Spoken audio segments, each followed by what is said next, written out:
Hoxe atopámonos en Lourenzá, o corazón da Mariña, para descubrir unha das tradicións máis especiais do Nadal, o Belén de Lourenzá.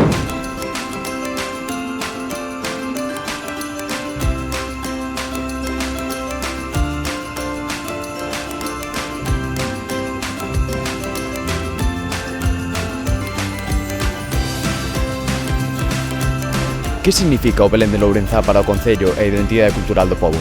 Bueno, pois axúdanos a manter viva, digamos, esa ilusión do Nadal que queremos que esteña pois moi presente nestas datas e ademais pois tamén é un xeito, un reclamo turístico nestas datas navideñas. Leva moito traballo montar o Belén todos os anos? Pois sí, é un traballo que se ven realizando ao longo de meses, ao longo de moitos días, é un traballo, digamos, colectivo de moita xente, de traballadores do Concello e tamén dos propios concelleiros e tamén pois de xente voluntaria que nos axuda pois a elaborar cada peza das que hoxe pois podemos ver aquí nesta aldea de Nadal. O Belén de Lourenzá non é só unha exposición, é memoria, tradición e sentimento. Un tesouro do Nadal que cada ano volve unir historia presente no corazón de Galicia.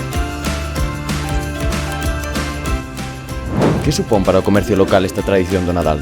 Pois mira, é un incentivo, sempre trae xente ao pobo, gustan moito as luces, todo canto fai Concello, por facer estes muñecos de madeira, atraen moito, queda moi bonito. E sempre tes máis visitas á tenda, por suposto.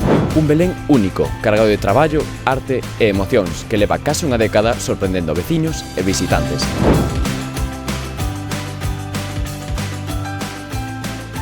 Este Nadal, Lourenzá énchese de ilusión coa visita de Papá Noel, que comparte momentos inesquecibles cos nenos e nenas da localidade. Cal é o teu nome? Aldara. Que lle pediche a Papá Noel? Paz para o mundo, moita saúde, felicidade para todos, que non haiga pobreza e non pasar moita fama. E que lle pedisteis cada unha a Papá Noel? Un libro, un e-book e un reloj inteligente. Fusteis buenas, non? Para que vos trouxeras cousiñas? Sí. Sorrisos, miradas cheas de maxia e a emoción dos máis pequenos fan do pobo un lugar aínda máis especial nestas datas.